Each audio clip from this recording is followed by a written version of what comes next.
Hello everyone. So तुम्ही बोलत असाल की बाबा हिला काय झालं आहे नेमकं. सो झालं असं की आम्ही आता वेकेशनसाठी मुरुडला गेलो होतो.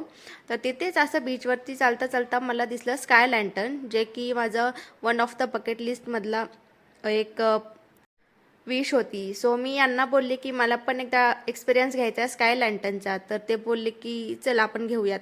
सो मी तिथे एन्क्वायरी केली की स्काय लँटर्नची प्राईस जी आहे ती कशी आहे, आणि खूप रिजनेबल, म्हणजे फक्त 50 रुपयांमध्ये मला या स्काय लँटर्नची किट भेटली.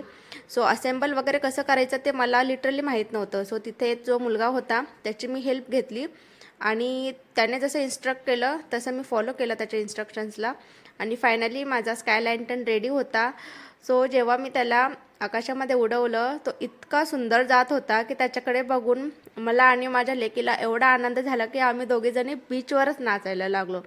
सो खूप छान वाटलं की चला, एक जी इच्छा होती ती फायनली कंप्लीट झाली, आणि माझ्यासोबत माझ्या लेकीलाही ते एक्सपिरियन्स घेता आलं. खूप छान होतं.